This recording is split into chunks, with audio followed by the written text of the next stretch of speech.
이 사진, 내 어릴 때 사진인데. 재벌회장 저택 서재에서 낡은 앨범을 넘기던 운전기사 강태민의 손이 그대로 멈췄습니다. 5살쯤 된 아이의 사진, 그런데 그 얼굴이 자신이 평생 간직해온 단 한 장의 사진 속 아이와 너무나 닮아 있었죠. 왼쪽 뺨의 흉터까지 똑같았습니다. 이 사진 어디서 났어요? 그 말을 들은 회장 부부의 얼굴이 순식간에 하얗게 질렸는데요. 25년 전 화재로 죽었다고 알고 있던 아들, 그 아이의 사진이었기 때문입니다. 사연 시작 전 구독과 좋아요 눌러주시면서 영상 끝까지 함께 해주세요. 태강그룹 회장 저택의 아침은 언제나 조용히 시작됐습니다. 운전기사 강태민은 새벽 5시면 차고에서 세단을 닦았어요. 3년째 이어온 하루의 첫 일과였죠. 보육원 출신이라는 이력서 한 줄만 남긴 채 태민은 늘 말이 없었습니다.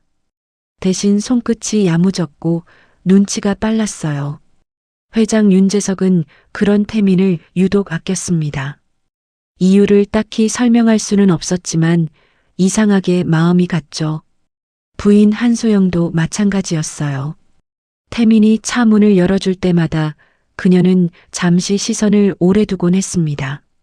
사람들은 그저 사장 내외가 성실한 기사를 아낀다고만 여겼어요. 하지만 정작 태민 자신도 그 이유를 알지 못했습니다. 그에게 가족이라 부를 수 있는 건 낡은 사진 한 장뿐이었어요. 5살쯤 된 자신이 어느 정원에서 찍힌 사진이었죠. 뒷면에는 잉크로 흐릿하게 번진 글씨가 남아 있었습니다. 사랑하는 우리 아들. 그것이 전부였어요. 보육원 원장은 그 사진이 태민이 버려질 때 유일하게 품에 안겨있던 물건이라고 했습니다. 태민은 그 사진을 지갑 깊숙한 곳에 늘 넣고 다녔어요. 누구에게도 보여준 적 없는 자신의 전부와도 같은 물건이었습니다. 태민은 보육원에서 18살까지 자랐어요. 또래 아이들이 하나둘 입양되어 떠날 때도 그는 늘 마지막까지 남아 있었습니다. 흉터 때문일 거라고 스스로 생각했어요. 왼쪽 뺨에 화상 자국을 사람들은 유독 신경 쓰는 눈치였으니까요. 성인이 된 후엔 공장, 물류창고, 대리운전까지 안 해본 일이 없었습니다. 운전면허를 딴 뒤로는 늘 남의 차를 몰았어요. 태강그룹 기사 자리는 그 중에서도 가장 오래 버틴 직장이었습니다. 처음 면접을 보러 저택에 들어섰을 때 태민은 이상한 기시감을 느꼈어요. 정원의 나무 한 그루가 낯설지 않았거든요. 대수롭지 않게 넘겼지만 그 감각은 좀처럼 사라지지 않았습니다. 회장 부부는 유독 그에게 다정했어요. 명절이면 다른 직원들과 달리 태민에게만 따로 선물을 챙겨주곤 했습니다. 한소영은 가끔 차 안에서 백미러로 그의 얼굴을 오래 바라보다 황급히 시선을 돌리기도 했어요. 태민은 그저 사모님이 마음이 여린 분이라고만 생각했습니다. 자신에게도 어딘가 부모가 있었을 거라는 생각은 애써 하지 않으려 했어요. 기대했다가 무너지는 것보다는 아예 기대하지 않는 편이 마음 편했으니까요. 그렇게 3년이 흐르는 동안 태민은 이 저택이 남의 집이 아니라 조금씩 자신의 자리처럼 느껴지기 시작했습니다. 그날은 서재 정리를 도와달라는 한소영의 부탁으로 시작됐어요. 평소 가사도우미만 드나들던 서재에 태민이 들어선 건 처음이었습니다. 이삿짐 정리를 앞두고 창고에 있는 짐까지 손볼 사람이 필요했다고 소영이 설명했어요. 다른 직원들은 다들 바빠서 미안하지만 태민 씨가 좀 도와줄 수 있겠어요? 그녀가 조심스럽게 물었습니다. 태민은 흔쾌히 고개를 끄덕였어요. 평소 좀처럼 발 들릴 일 없는 공간이라 은근히 호기심도 잃었습니다. 책장은 천장까지 닿을 만큼 높았고 오래된 책 냄새와 나무 냄새가 은은하게 배어 있었어요. 책장 맨 윗칸 먼지 쌓인 상자 하나가 눈에 들어왔어요. 사다리를 밟고 올라가 조심스레 상자를 내렸습니다. 뚜껑을 열자 오래된 앨범이 여러 권 들어 있었죠. 겉표지에는 색이 바랜 리본까지 묶여 있어서 누군가 소중히 보관해 온 물건이라는 게 한눈에 느껴졌습니다. 정리하다 무심코 한 권을 펼친 순간이었어요. 태민의 손끝이 그대로 굳어버렸습니다. 5살쯤 된 아이가 정원에서 웃고 있는 사진이었어요. 배경도 옷도 낯설었지만 얼굴만은 낯설지 않았습니다. 정확히는 자신이 평생 지니고 다닌 그 사진 속 아이와 똑같았어요. 태민은 떨리는 손으로 지갑을 꺼냈어요. 자신의 사진을 앨범 옆에 나란히 놓고 비교하기 시작했습니다. 눈매도 코끝도 완전히 같았어요. 그리고 왼쪽 뺨, 옆에 남은 흉터 자국까지 정확히 일치했습니다. 심장이 낯선 속도로 뛰기 시작했어요. 이럴 리가 없다고 몇 번이고 되뇌었지만 눈앞의 증거는 변함이 없었죠. 사진 속 배경도 눈에 익었어요. 정원 나무 아래 낮은 돌담이 있는 자리였습니다. 처음 저택에 면접을 보러 왔던 날 이상하게 낯익다고 느꼈던 바로 그 나무였어요. 태민은 앨범을 든 채 창밖 정원을 내다봤습니다. 사진 속 나무와 지금 눈앞의 나무가 같은 자리에 같은 모습으로 서 있었어요. 우연이라고 하기엔 너무 많은 것들이 겹치고 있었습니다. 손끝이 저릿하게 떨려왔어요. 태민은 앨범을 몇 장 더 넘겨봤습니다. 같은 아이의 돌사진, 100일 사진도 있었어요. 옷차림이 화려한 것으로 보아 이 집 아이임이 분명했습니다. 그런데 왜 자신의 유일한 사진과 이렇게까지 닮아 있는 걸까요? 태민의 머릿속이 하얗게 비어갔어요. 그때 서재 문이 열리고 한소영이 들어섰어요. 태민의 손에 들린 2장의 사진을 발견한 순간 그녀의 걸음이 그대로 멈췄습니다. 사모님, 이 사진이. 소영의 목소리가 힘없이 갈라졌어요. 그 앨범이 왜 거기? 그녀는 말을 잇지 못했습니다. 이 사진, 제 어릴 때 사진인데요. 태민이 낮은 목소리로 물었어요. 어떻게 이게 여기 있는 겁니까? 소영의 손에서 힘이 빠졌습니다. 들고 있던 서류철이 바닥으로 떨어졌어요. 그 소리에 놀란 재석이 서재로 급히 들어왔습니다. 2 사람의 표정을 본 순간 그는 무언가 잘못됐다는 걸 직감했어요. 여보, 무슨 일이야? 소영은 대답 대신 태민의 손에 들린 사진을 가리켰습니다.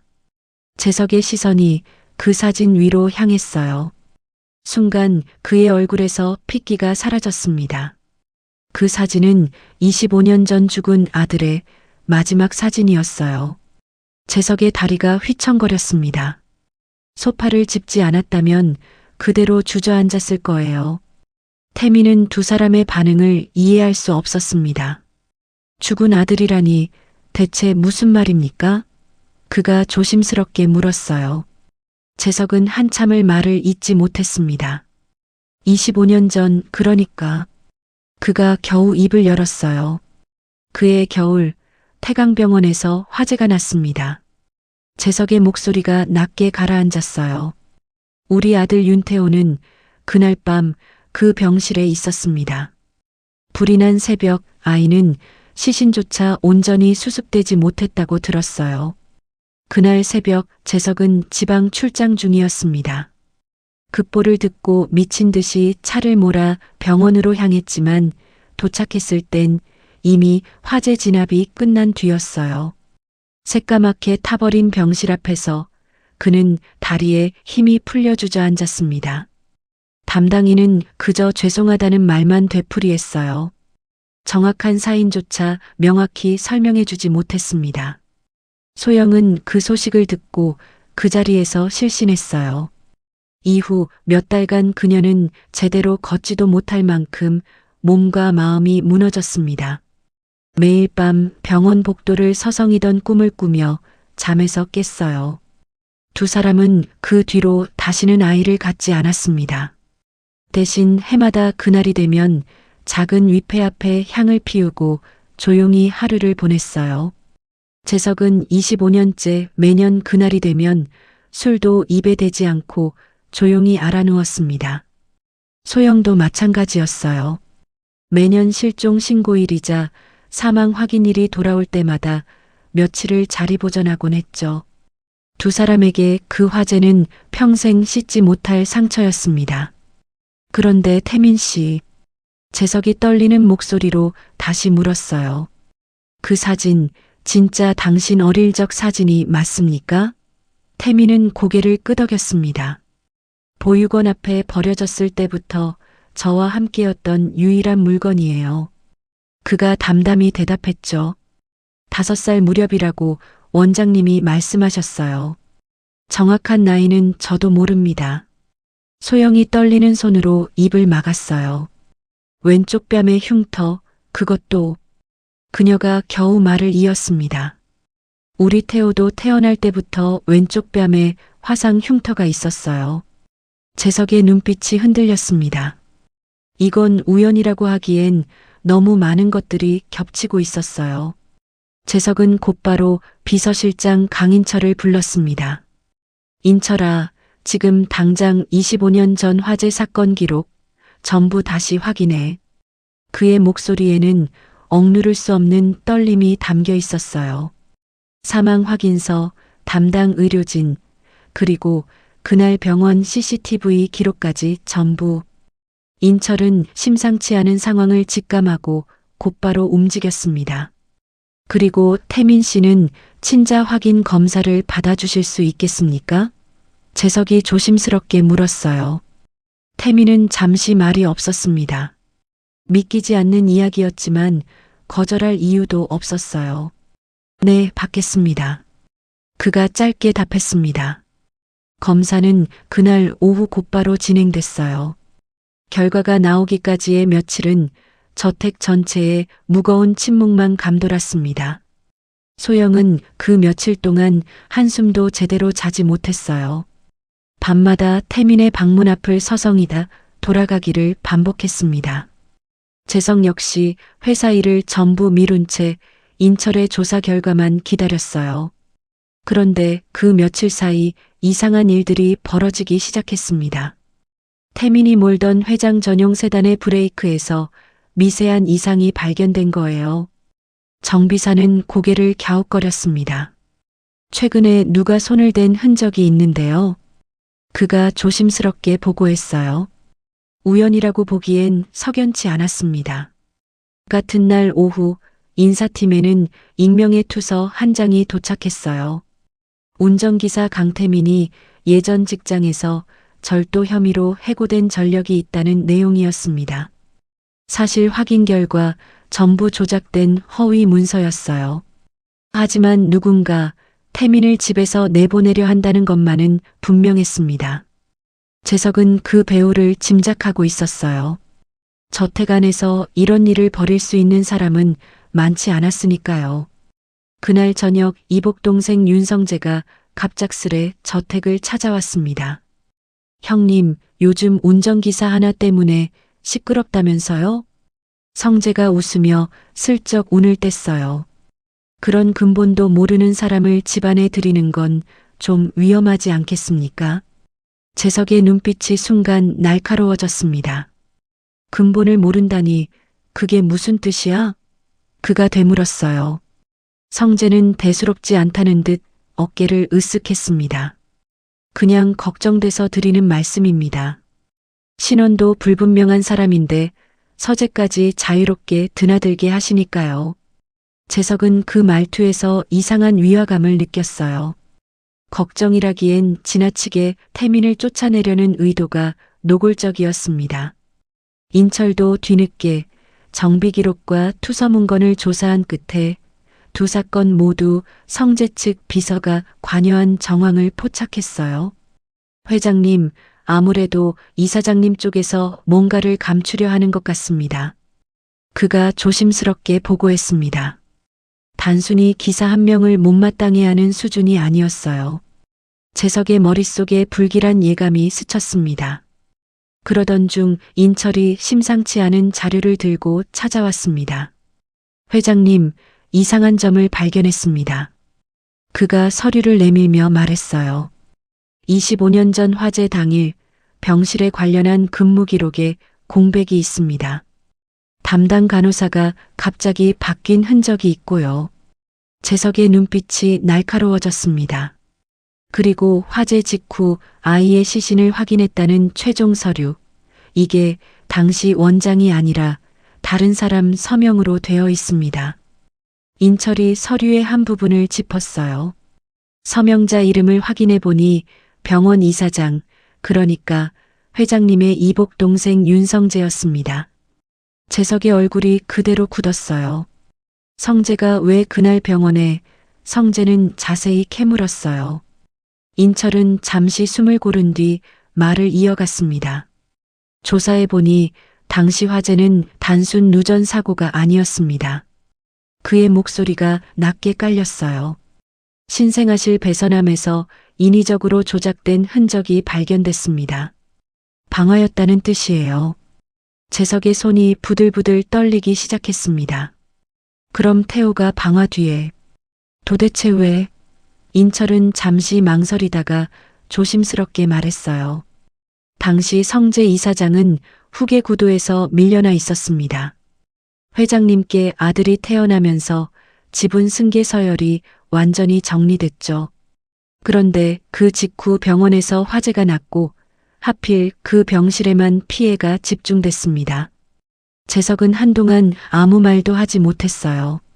형제처럼 여겼던 이복 동생이 자신의 아들을 없애려 했다는 사실을 도저히 받아들일 수 없었습니다. 확실한 거야? 그가 겨우 목소리를 냈어요. 인철은 고개를 끄덕였습니다.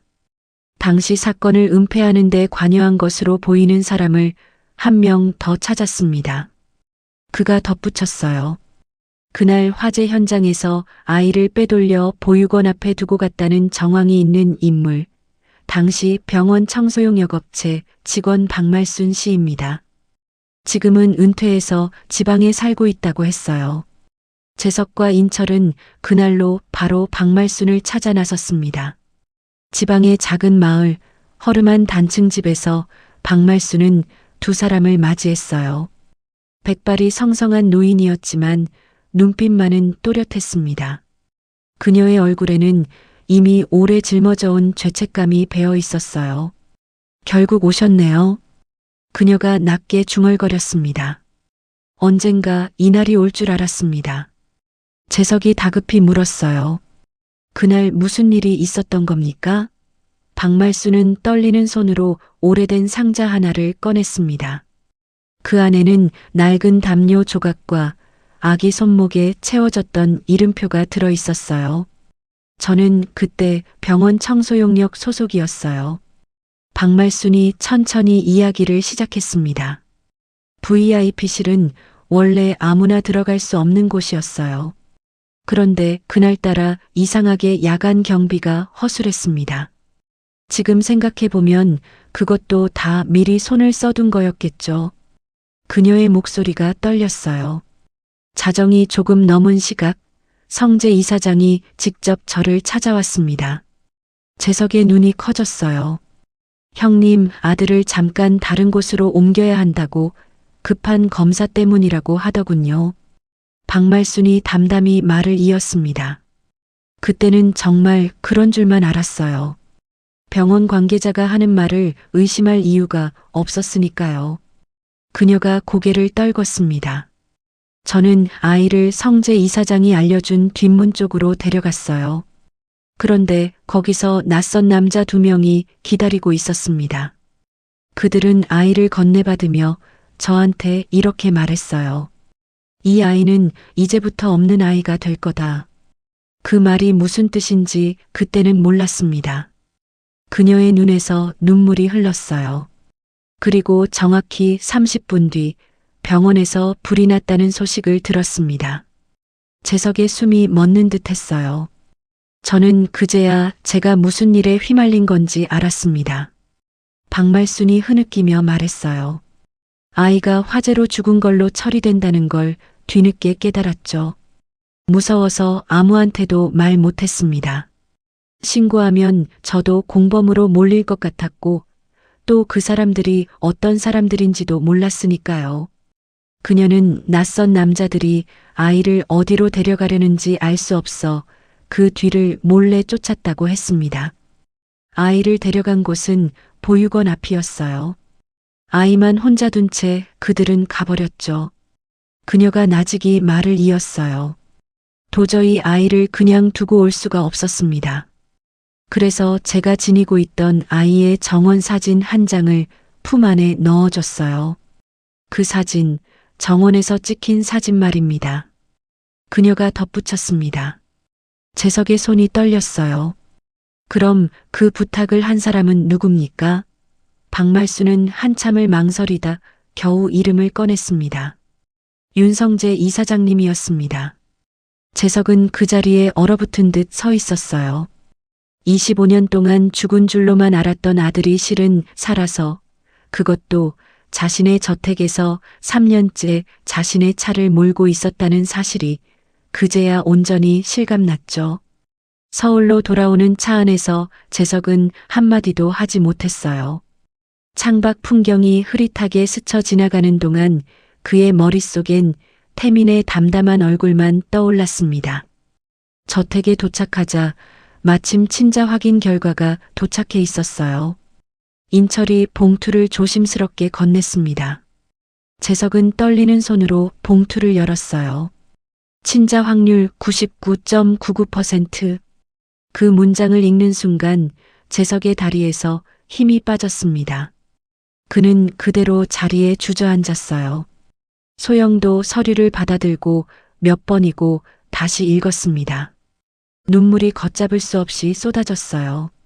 태호야. 그녀가 겨우 그 이름을 불렀습니다. 우리 태호가 살아있었어. 25년 동안 죽었다고 믿었던 아들이 눈앞에 서 있었어요. 태미는 그 모든 상황을 아직 완전히 받아들이지 못한 얼굴이었습니다. 제가 정말 두 분의 아들입니까? 그가 겨우 물었어요. 재석이 힘겹게 일어나 태민의 어깨를 붙잡았습니다. 미안하다. 그의 목소리가 갈라졌어요. 너를 지켜주지 못해서 25년 동안 찾지도 못해서 정말 미안하다. 소영은 더 이상 참지 못하고 태민을 끌어안았습니다. 태호야, 엄마야. 그녀가 흐느끼며 말했어요. 태민의 몸이 그대로 굳었습니다. 엄마라는 그 단어가 낯설고도 사무치게 다가왔어요. 평생 가져본 적 없는 단어였습니다. 그는 결국 참았던 눈물을 터뜨렸어요. 두 사람의 품 안에서 태민은 처음으로 가족이라는 온기를 느꼈습니다. 서재 한켠에서 세 사람은 한참을 그렇게 부둥켜 안고 울었어요. 25년의 세월이 그 짧은 포옹 안에 전부 녹아드는 듯 했습니다. 얼마나 지났을까요? 소영이 먼저 몸을 떼고 태민의 얼굴을 두 손으로 감쌌습니다. 이 흉터, 그녀가 왼쪽 뺨을 조심스레 어루만지며 말했어요. 내가 태어나던 날 인큐베이터 안에서 산소줄이 잘못 닿아 생긴 흉터야.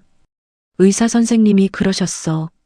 큰 흉은 아니지만 평생 갈 거라고. 그 말에 태민의 눈시울이 다시 뜨거워졌습니다. 자신도 몰랐던 흉터의 사연을 25년 만에 처음 듣는 순간이었어요. 그는 그저 낡은 자국이라고만 여겼던 그 흔적이 이렇게 자신의 존재를 증언해 줄 줄은 몰랐습니다.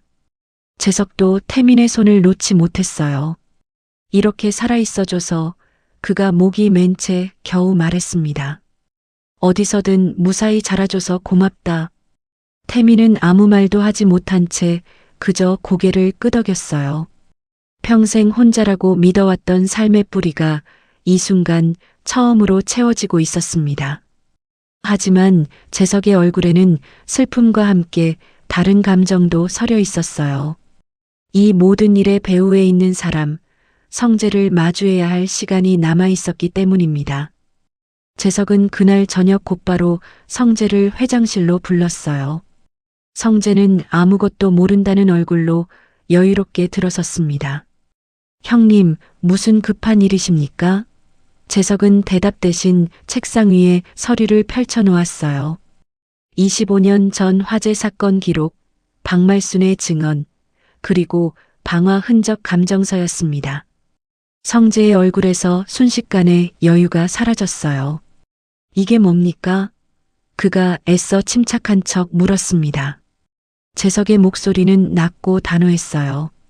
25년 전 내가 태호를 빼돌리라고 시켰다는 증언이 나왔다. 성재의 눈동자가 흔들렸습니다. 그리고 병원에 불을 낸 것도 너였다는 증거까지 전부 확보했어. 성재는 한동안 아무 말도 하지 못했어요. 그러다 낮게 웃음을 터뜨렸습니다. 그래서요? 그의 눈빛이 뒤틀렸어요. 형님한테 아들이 생기면 저는 평생 격가지였습니다. 후계 자리는 애초에 제 것이 될 수 없었어요. 재석의 주먹이 부들부들 떨렸습니다. 그래서 조카를 죽이려 한 거야? 그가 소리쳤어요. 죽이려던 게 아니라 성재가 말끝을 흐렸습니다. 그냥 멀리 보내려던 거였습니다. 그런데 그 불이, 그건 제 계획에 없던 일이었어요. 그리고 며칠 전 그 운전기사한테 손을 댄 것도 너야? 재석이 서류 한 장을 더 꺼내 놓았습니다. 브레이크 정비 기록과 익명투서, 그 안에 담긴 발신 IP까지 전부 성재 쪽 비서실 컴퓨터와 일치했어요. 성재의 얼굴이 처음으로 흔들렸습니다. 25년 전에는 운이 좋았을지 몰라도 이번엔 실수가 너무 많았어. 재석이 낮게 말했어요. 그놈이 진짜 내 아들일지도 모른다는 생각 언제부터 한 거야? 성재는 대답하지 않았습니다. 그의 침묵이 오히려 모든 걸 말해주고 있었어요. 처음 그의 얼굴을 봤을 때부터 알아봤습니다. 한참 뒤 성재가 낮게 내뱉었어요. 그날 화재 현장에서 시신을 확인 못했다는 보고를 받았을 때부터 늘 불안했어요. 언젠가 이럴 줄 알았습니다. 그의 목소리에는 오히려 후련함마저 묻어 있었습니다. 25년을 그렇게 불안하게 사느니 차라리 지금 이렇게 끝나는 게 나을지도 모르겠네요. 재석은 그 말에 아무런 위로도 느끼지 못했어요. 그는 조용히 손짓했습니다. 재석은 더 이상 참지 못했습니다. 인철이 미리 대기시켜둔 수사관들이 회장실 문을 열고 들어섰어요. 성재는 마지막까지 변명을 늘어놓으려 했지만 그의 말은 더 이상 아무 의미도 없었습니다. 형님 회장실을 나서며 성재가 마지막으로 재석을 불렀어요. 재석은 그를 돌아보지 않았습니다. 25년 동안 형제로 믿었던 사람의 진짜 얼굴을 이제야 마주한 뒤였으니까요. 성재가 끌려나간 뒤 회장실엔 무거운 침묵만 남았습니다. 재석은 한참을 그 자리에 서 있다가 낮게 중얼거렸어요. 태호가 살아 있었다는 것, 그것만으로도 충분하다.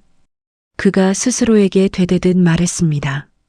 며칠 뒤 저택 마당에서는 작은 가족 모임이 열렸어요. 태민, 아니 이제는 윤태호라는 본래 이름을 되찾은 그가 소영과 나란히 앉아 있었습니다. 정원에는 25년 전 사진 속과 똑같은 자리에 오래된 나무 한 그루가 여전히 서 있었어요. 재석이 그 나무 아래서 오래된 앨범을 다시 펼쳤습니다. 이 사진 기억하니? 그가 물었어요. 태호는 고개를 끄덕였습니다. 제가 평생 지니고 다녔던 사진이에요. 재석은 그 사진과 태호의 지금 얼굴을 번갈아 바라봤어요. 세월이 흘렀지만 눈매만은 그대로였습니다. 미안하다는 말로는 부족하다는 거 안다. 재석이 낮게 말했어요.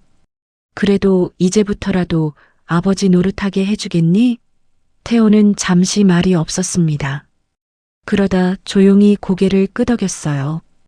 이미 늦은 건 없어요. 그가 담담히 답했습니다. 이제부터 시작이잖아요. 소영이 그 말에 다시 눈물을 흘렸어요. 그녀는 태호의 손을 꼭 붙잡았습니다. 다시는 놓지 않을게. 그녀가 속삭였어요. 정원 위로 저녁 햇살이 부드럽게 내려앉았습니다. 처음 얼마 동안은 저택 안에서도 크고 작은 술렁임이 있었어요. 어제까지 운전을 하던 사람이 오늘부터 도련님이라 불린다는 사실을 다들 쉽게 받아들이지 못했습니다. 하지만 태호는 달라진 게 없었어요. 여전히 새벽이면 눈을 뜨는 습관이 남아 있었고 다른 직원들에게도 예전처럼 깍듯하게 인사를 건넸습니다. 그런 모습을 지켜보던 직원들도 차츰 마음을 열었어요. 오히려 예전보다 더 편하게 그를 대하게 됐습니다. 인철은 종종 태호를 찾아와 회사 이야기를 슬쩍 흘리곤 했어요. 급할 것 없습니다. 천천히 배우시면 됩니다. 그가 웃으며 말했습니다. 소영은 태호의 방을 새로 꾸며주고 싶어 했지만 태호는 손사래를 쳤어요. 지금 방이 편해요. 그가 담담히 말했습니다. 대신 그는 매일 저녁 재석과 함께 정원을 산책하는 시간을 가졌어요. 처음엔 어색한 침묵이 흐르기도 했지만 시간이 지날수록 두 사람 사이엔 자연스러운 대화가 늘어갔습니다. 재석은 태호가 살아온 지난 세월을 하나씩 물어왔고 태호도 조금씩 마음을 열어 자신의 이야기를 들려주기 시작했어요. 보육원에서의 기억, 낯선 도시를 떠돌던 시절, 처음 운전대를 잡던 날의 떨림까지 재석은 그 모든 이야기를 하나도 놓치지 않으려는 듯 귀 기울여 들었습니다. 박말순도 재석의 배려로 서울 근교에 작은 집을 얻어 지내게 됐어요. 태호는 주말마다 그녀를 찾아가곤 했습니다. 25년간 죄책감에 짓눌려 살아온 그녀에게 태호는 오히려 고맙다는 말을 전했어요. 그날 저를 살려주셔서 감사해요. 그가 담담히 말했습니다. 박말순은 그 말에 오랫동안 참아왔던 눈물을 쏟아냈어요. 25년 동안 텅 비어있던 저택에 오랜만에 진짜 웃음소리가 퍼졌습니다. 태호는 더 이상 낯선 저택의 운전기사가 아니었어요. 이곳은 이제 그가 돌아온 진짜 그의 집이었습니다. 이 이야기를 듣고 나니 진실은 언제나 아주 가까운 곳에 숨어 있다는 생각이 드네요. 25년이라는 긴 세월도 결국 사진 한 장에서 시작된 우연으로 뒤집혔으니까요. 태민이 만약 그날 서재 정리를 부탁받지 않았더라면 혹은 앨범을 그냥 지나쳤더라면 어땠을까요? 어쩌면 두 사람은 평생 서로를 알아보지 못한 채 같은 지붕 아래서 남남으로 살아갔을지도 모릅니다. 우리 곁에도 어쩌면 그런 작은 단서들이 놓쳐진 채 스쳐 지나가고 있진 않을까요? 매일 마주치지만 정작 제대로 들여다본 적 없는 사람, 늘 곁에 있어서 오히려 소홀해진 인연이 있진 않은지 한 번쯤 돌아보게 되는 이야기였습니다. 지금 곁에 있는 사람을 조금 더 자세히 들여다보는 것, 그것만으로도 충분히 소중한 일일지 모릅니다. 영상 끝까지 들어주셔서 감사합니다. 좋아요, 구독 눌러주시면 다음 사연도 빠르게 받아보실 수 있습니다. 오늘도 행복한 하루 되세요.